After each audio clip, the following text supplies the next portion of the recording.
Glenn Orbick did the cover art for all 3 books in the Coruscant Nights trilogy. A very good choice because Orbick was known for his noir-style artwork. If, like me, you looked at Orbick's artwork and said, "It seems familiar, but I don't know why," it could be because Orbick worked for DC Comics, doing illustrations for Batman, and also because he illustrated more than 24 novels in the Hard Case Crime series. The ones that I particularly remember were the 2 by Stephen King, The Colorado Kid and Joyland. As with the previous book in the Coruscant Nights trilogy, I never read Street of Shadows before. In fact, I kept getting the title wrong. In my previous video, I said it was Streets of Shadows, which sounds better to my ear, but no, singular, street. All I knew going into it was that Jax finally had his team.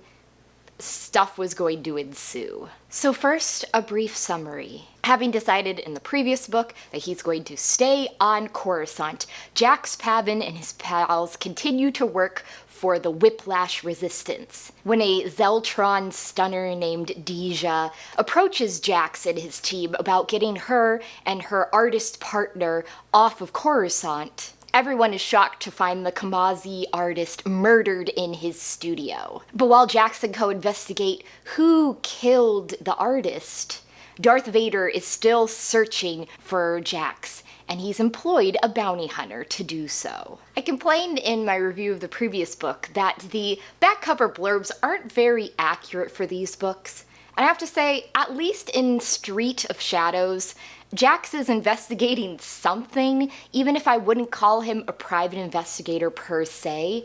It's more that he and his team are working for Whiplash for the underground maglev, which I was like, what? And then we never really had that brought up again. But it seems that their job is to help make sure that people who approach Whiplash get off Coruscant. And that's precisely what he's going to do with Deja and her Kamazi artist partner until Volette is murdered. At which point, Jax and co start investigating the murder. They're running low on funds, so they get money from Deja, supposedly to do so. The narrative's focus on this murder mystery sort of ebbs and flows throughout the story, but we'll get to that. And the Twilight Jedi who works with Jax, Laranth, seems to be going through some things, which stay unstated until the end of the book. Meanwhile, Captain Typho of Naboo has arrived on Coruscant because he wants to track down who killed Padme Amidala and kill them. In the course of his investigations, Typho comes to the conclusion that Padme and Anakin Skywalker were both killed by Darth Vader, and so that's who he's going to confront. At the same time, we have the bounty hunter Aurra Sing running around. She's been on a mining prison world since sometime in the Clone Wars. Darth Vader hires her to hunt down Jax Pavan and bring him to him. Everything culminates in Typho facing off against Vader, Jax and co revealing who Volette's murderer was, and then Aurra Sing ambushing Jax, but him getting away in the end. So let's talk about the characters. I had issues with Jax's attitude in the previous book. He didn't really want to be a Jedi. Unfortunately, he's much more decided on his track here. He's been actively helping people. He's been taking a leadership role, even if it doesn't seem to come naturally to him. And so the 2 main parts of his plot seem to boil down to Jax lost his lightsaber at the end of Jedi Twilight and he needs to make a new one, but it's really hard to get an energy crystal if you're trying to stay hidden. And then the second seems to be that he wants to learn more about his father and more about his heritage, and so he asks the Eloman Rhinann to investigate that further for him. But in the meanwhile, Jax is investigating a murder, and I want to tell him, buddy, don't quit your day job, because he's not very good at this. Do you think that if someone was trying to stay hidden, they wouldn't give their actual name to the police? In fact, that took me completely by surprise. I sort of thought that Jax would be doing all this behind the scenes, but the police are pretty involved in this because it's not just that Jax is there when they call in the murder and then the police are tracking him, but that Dhur gets a fake badge and gets arrested and Jax has to bail him out, and when Jax wants to pull the Agatha Christie reveal of who done did it, he invites the police to come too? Jax, if you're trying to stay on the down low, this is not behind the scenes at all. He also approaches building a lightsaber in an interesting way. He asks the Vindalian Baron who sponsored Volet's work if he could just have an energy crystal, and the Baron's like, no. And then he tasks Dhur with going around looking for an energy crystal, and all I could think was that Volet's artwork uses energy crystals. That's what creates the light sculpture. So why didn't he ask Deja where Volet sourced his energy crystals from? Never happens. It occurred to me very early on, before they're asking every Joe Schmo on the street about where they could find an energy crystal. And all I could think is, don't you have a source right there? Have a source, never use it.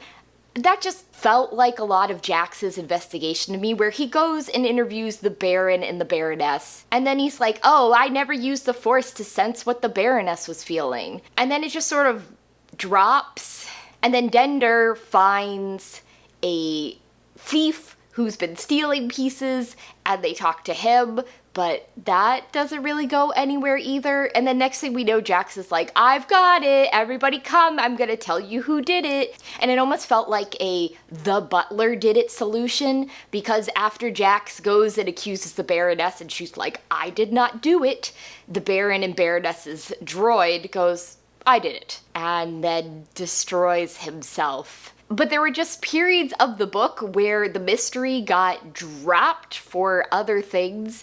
So while I feel like this sort of fits what the back cover promises and adds a little bit of that noir vibe, it wasn't, to me, a particularly well done mystery. And in fact, Jax's lightsaber problems are solved by Captain Typho sending him one of Aurra Sing's lightsabers. He builds his own, but it doesn't have a crystal, and then in the end he just gets another one anyway.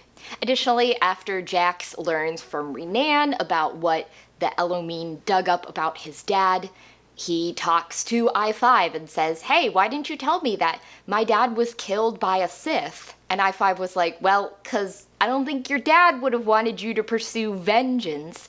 And then I-5 also tells him about the bota that he's been carrying since the end of the Battle of Drongar, that Barriss Offee gave it to him to bring to Coruscant, and now that the Jedi are fallen, I guess it's serendipity, it's meant to be that I-5 give it to Jax. And then Jax, of course, is thinking, maybe this is why Vader's pursuing me for the bota, but we won't find out the conclusion of that until book number 3. Jedi Laranth is here, still very skilled with her blaster, still doing the strong and silent routine, except she seems to be going through some emotional issues, which me, as the reader, could definitely go, oh, I think she likes Jax, and she's jealous of Deja the Zeltron, but it's not until the very end that that gets laid out, where she says, I'm not working with you anymore, Jax, I'm going on my own path because I really like you. And then he's sort of like, oh,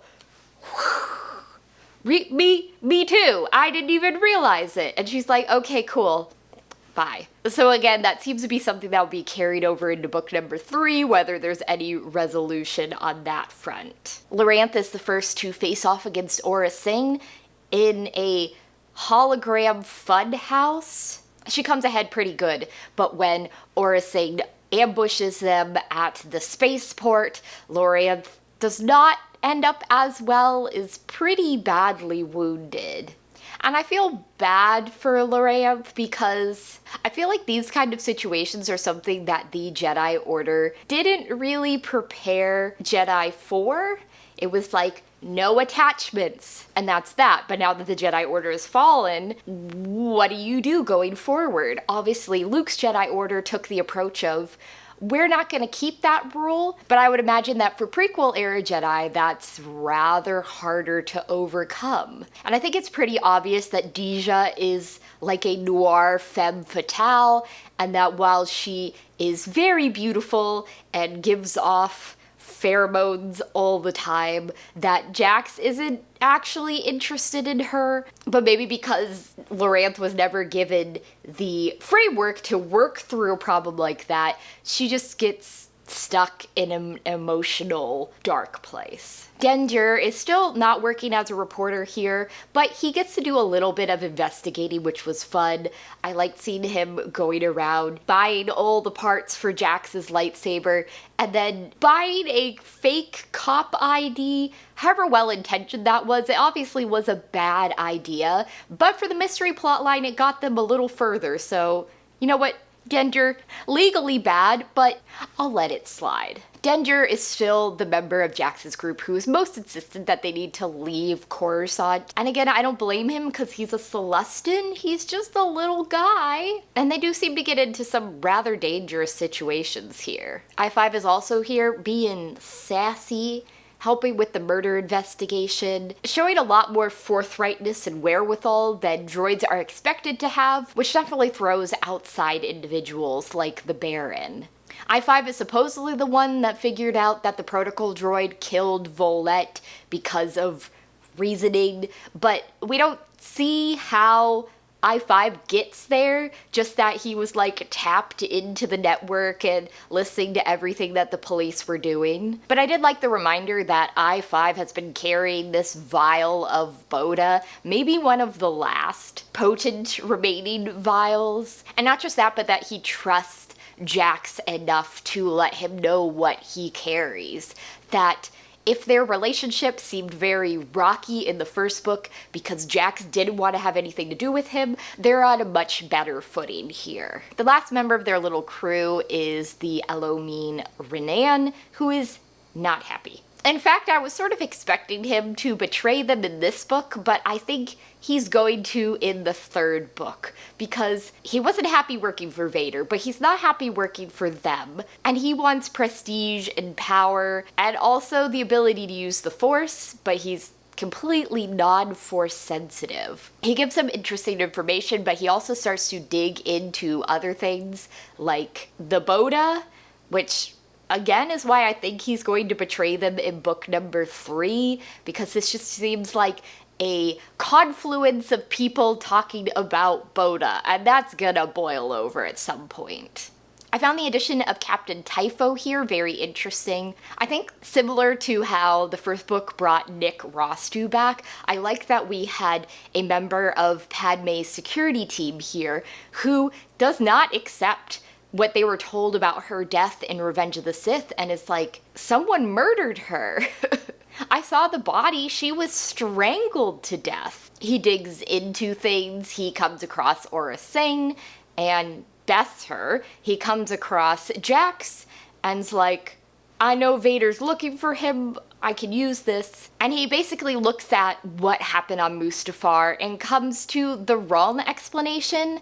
But I think the explanation that a lot of people would have come to, not knowing that Anakin Skywalker became Darth Vader, he thinks that a Sith had to have killed Padme. Anakin Skywalker has to be dead or he would have protected her. And so he's like, well, there's only one Sith I know about, it's Darth Vader. He had to have killed them both. He sets an ambush for Vader by saying, I'm going to give you the location of Jax Pavan. When Vader gets there, he tries to kill him, but it's Vader, that doesn't work. But as he's dying, he says, I did it for Padme because you killed Padme. And more than anything, this throws Vader. Typho's similar revelation that you killed Anakin Skywalker, he's like, yeah, I guess I did.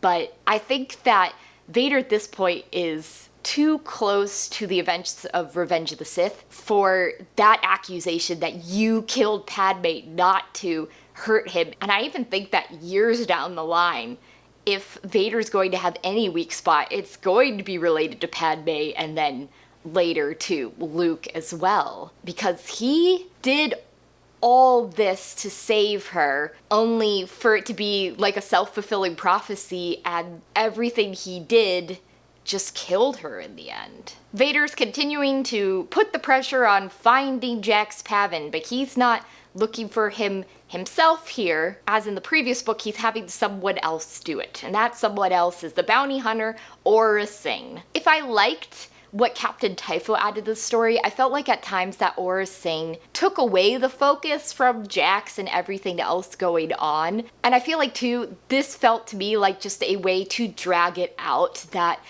Vader and Jax are not going to go face to face until book 3. I know because I saw the cover. So we need to show that Vader's still focused on Jax, that there's still this tension there of Jax's life and freedom is in peril. So we bring Aurra Sing in here, but it just felt like every time we were focusing on the murder mystery or Captain Typho or something, then we cut away to Aurra Sing, who's wandering around looking for Jax Pavan. And maybe it's that Aurra Sing is like too big of a character, too well known of a character, that she's just pulling focus from everyone else. And I think too, the way the book ends is that she falls into a construction droid. That's the last Jax sees of her, but I have read the Legacy of the Force books, and I know that she's still alive decades and decades later, so obviously that was not the end of her. So my first issue with Street of Shadows was that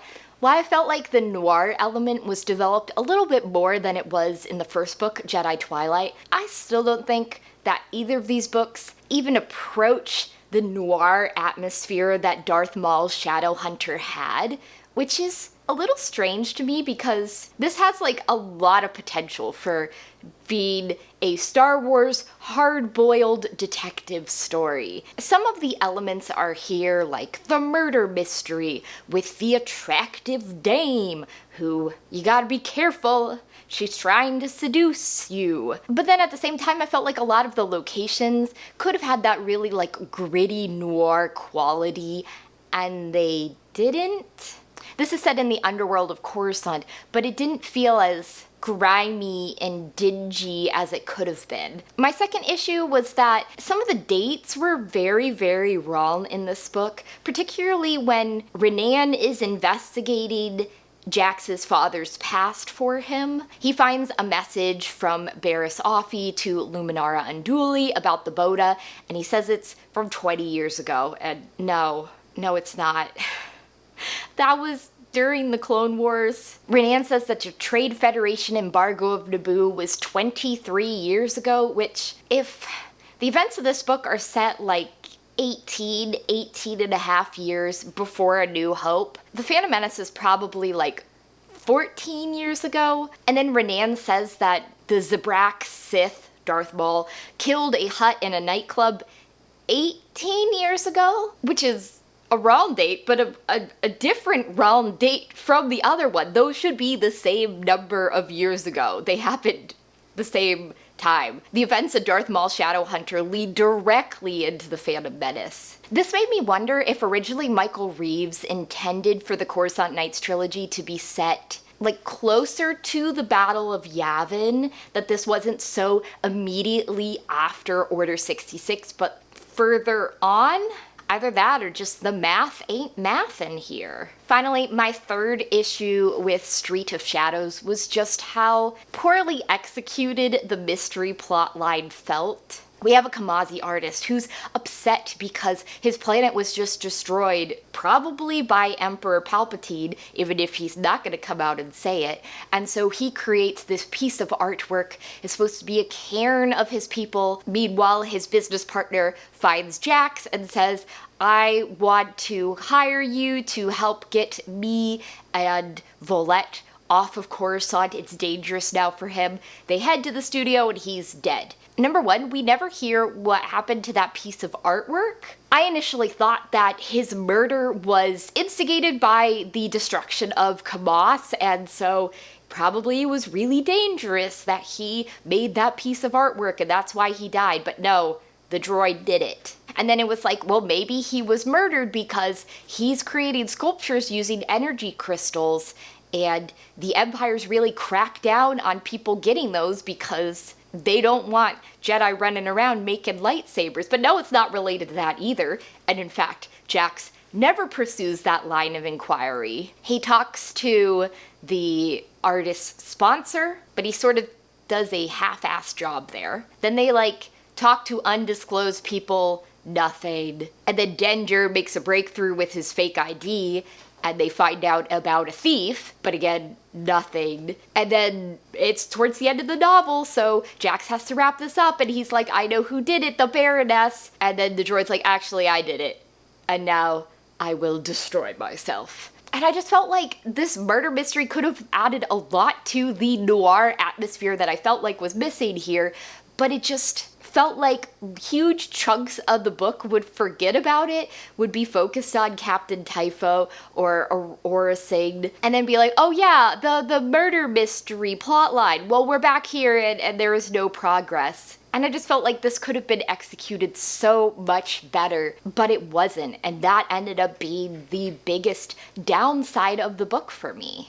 So, in short, Street of Shadows continues the Coruscant Nights trilogy by showing how Jax and crew are helping the Whiplash resistance movement. Except in this case, they also get dragged into a murder mystery, and while they solve the mystery and Jax defeats Aurra Sing, they're still on Coruscant and they're still working for Whiplash, and presumably Vader will finally find and confront Jax in book number 3. There are some weird timeline errors in this book. I felt like the atmosphere could have been better, and the mystery plotline was, I think, the book's biggest failing. And I'll be interested to see how the trilogy concludes, especially as I suspect that bota will play a key role in it. So next time I'm going to be reading the 4th book in the Republic Commando series, Order 66 by Karen Travis.